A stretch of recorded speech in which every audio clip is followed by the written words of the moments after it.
Welcome to Pindar Poetry. We hope you learned something new. In this video, I will explain how to make bread laddu. First, gather your ingredients. About 5 to 6 slices of fresh white bread, 1/4 cup of milk, and half a cup of sugar. You'll also need 1 teaspoon of cardamom powder and 2 tablespoons of ghee. Don't forget some chopped nuts like cashews and almonds for garnish. Next, let's prepare the bread.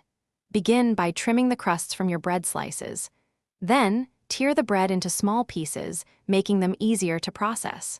Finally, blend these pieces in a food processor or grinder until you achieve fine, uniform breadcrumbs. This forms the base of your delicious laddus. Now it's time to bring everything together. In a mixing bowl, combine your breadcrumbs with the sugar and cardamom powder.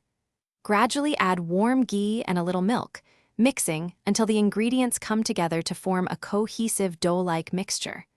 Then, take small portions and roll them into smooth, round lattice. For the finishing touches, heat a small amount of ghee in a pan and fry your chopped nuts until they turn golden and fragrant. Carefully garnish each laddu with these delicious fried nuts. Your homemade bread lattice are now ready to be enjoyed. Remember to check the description for a link to Darn Tough socks and other great deals. Thanks for watching. Consider subscribing if we helped you.